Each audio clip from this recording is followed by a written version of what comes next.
Rushdown Revolt is a platform fighter that plays at a very fast pace and rewards quick decision making and solid fundamentals. This is what you need to know if you want to get into it. Part 1. Notation.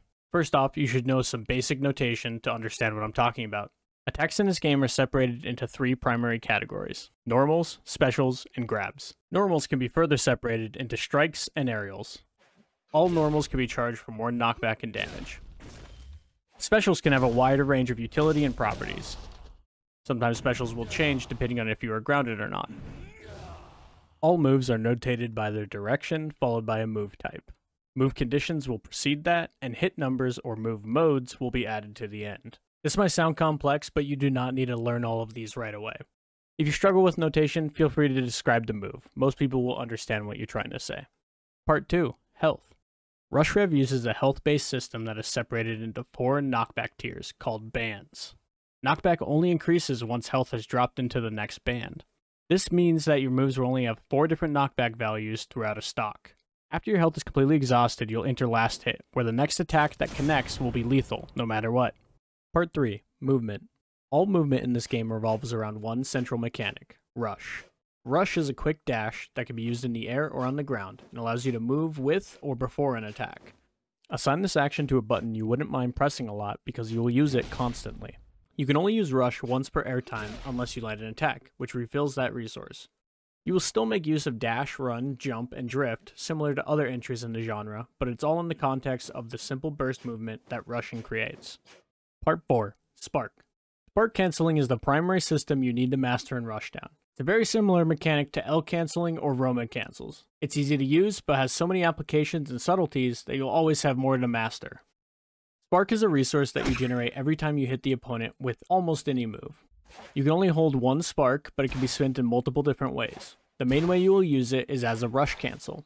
If you are in the recovery frames of a move, and you press the rush button, you will cancel that move into that universal dash we talked about earlier. Most combos are based around the flow of landing an attack, canceling in a direction to follow the knockback, and landing a second attack.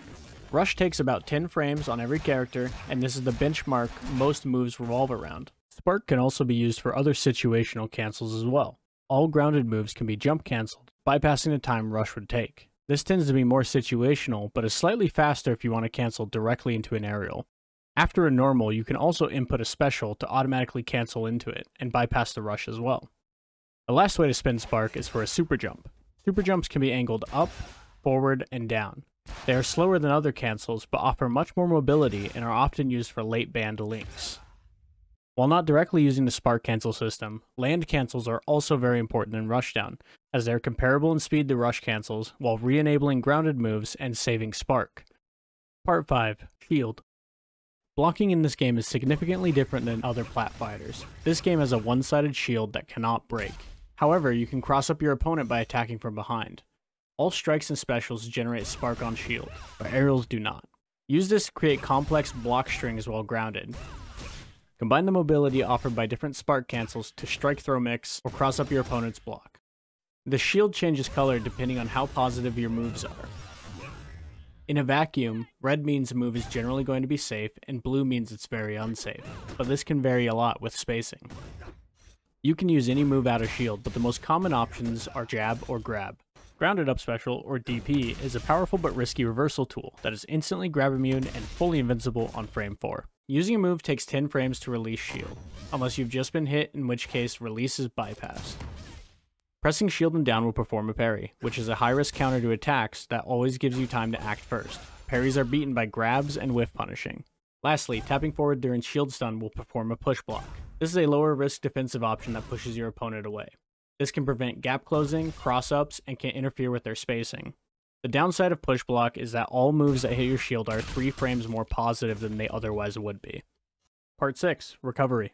Unlike most games in the genre, Rushdown Revolt has no special fall mechanic. After you use a recovery move, you're still totally actionable, and you can even chain multiple recoveries together. All up specials are recovery moves, and many characters can use other specials to recover as well. Air Rush and most specials are usable only once per airtime, but refresh if you land a hit, touch the ground, or grab ledge.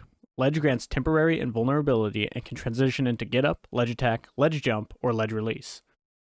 If someone tries to grab a ledge that is occupied, they will be ledge lobbed onto stage. They are stunned until landing, which gives the player on ledge time to choose whether to start a combo or knock the opponent back off stage.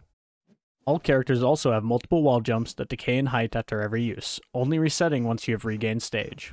Use different combinations of specials, air rush, double jump, and wall jumps to make it back to stage. Part 7. Burst. To help survive Rushrev's intense advantage state, you can use Burst to create space and relieve pressure. Blue Burst is usable during hit stun and instantly invulnerable, but can't be used during a lethal hit. It often resets the situation back to neutral, but has high end lag and can be baited by skilled players. Blue Burst also refreshes your air rush and wall jumps, allowing for a last resort boost to your recovery. There is a more aggressive version of this mechanic called Red Burst. It is used as a very powerful combo tool and can set up many kill confirms. Since you only get one burst per stock, this trades the defensive utility of Blue Burst for high potential offense. Hey, real quick, this is actually from the future where we added a third type of burst. It's called the Green Burst, and you can only use it during a move. It cancels that move into a counter state, where if somebody hits you, you will counterattack with a Red Burst-like effect. Being punished while in Green Burst inflicts 5 stacks of crit. Burst management is an important skill to master, as being down a burst versus a good player is almost as bad as being down a whole stock. Part 8. Airtech. Airtech is a defensive mechanic that gives you a chance to escape untrue combos. Pressing shield right as your hit stun ends grants you a brief counter effect. If your opponent hits you during this effect, you will gain invulnerability and movement in the direction you choose. This can easily turn the table in your favor, but like parry and burst, is very punishable. Part 9. Knockdown. There are 2 types of knockdown in Rushrev, soft and hard knockdown. Soft knockdown is similar to other plat fighters, letting you tech to stand up quickly or roll on wake up. Mistechs are vulnerable to attacks, but there is no tech lockout to worry about. Hard knockdown is an effect applied by certain moves that prevents teching and forces a neutral wake up. You are invulnerable up until you are actionable, creating an Oki situation. Part 10. Critical State. Crit State is a debuff applied by many options that increases the damage and hit stun of subsequent attacks, as well as removing the ability to Airtech. Punished parries, Airtechs, and DPs all apply 3 stacks of Crit State, and all serve to make those options properly risky. Red Burst also applies 3 stacks on hit, and Hard Knockdown applies 1 stack. Stacks are removed for each hit that connects, or when you have been grounded and actionable for 20 frames. Crit State can supercharge your damage, increase combo route potential, and create kill confirms that would otherwise be impossible. Part 11. Staling. Hit stun staling is a complex but necessary mechanic. Whenever you use a move, it enters a staling queue that contains the last 5 moves. If there's a move in the queue more than once, its hit stun is reduced by 25%, up to 3 times. If a move is used twice consecutively, it's reduced an additional time. Moves are removed from the queue after 3 seconds or if 5 other moves have connected. This is a lot to learn, but your main takeaway should be to use a variety of moves, specifically avoiding the same move twice. Working with the staling system is a big step towards expanding your combo potential. Keep this mechanic in mind as you learn more. Part 12. DI. Directional influence is a pretty big topic that I want to cover in a future video.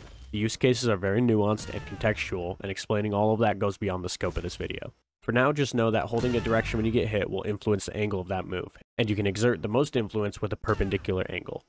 You can also time your input during the hit pause to get a tap DI input, which will nudge you before launching. The first input during hit pause is always TDI, and the last input before travel will be DI. You can get 2 separate inputs if your timing is precise. Part 13. Playing the game. The last thing to keep in mind is that Rushrev has a smaller player base than most games, and temporarily lacks a matchmaking queue. If you're trying to find matches, I highly advise joining a Discord and pinging for them. There's usually someone around who would be interested. Every Sunday there's a ranked ladder hosted by the Starman X1 on a second server. You can also watch this event on Twitch. This event is easy to join and tries to match you with people your level. Links to all of these below. Oh, die. Yeah, that's death. You should also know that most active players are insanely cracked at this game. Most are willing to help you get better. They love their game and they want to see it grow, so don't be shy when it comes to asking for help or coaching. Don't feel bad if you can't even understand what the crackhead Zerong is doing for your first few games. They want everyone to feel like that. If you have any questions, need troubleshooting, or are looking for advice, please ask in the Discord or hit me up directly for coaching. There are some small hurdles to playing this game, but I promise that the gameplay is well worth the investment.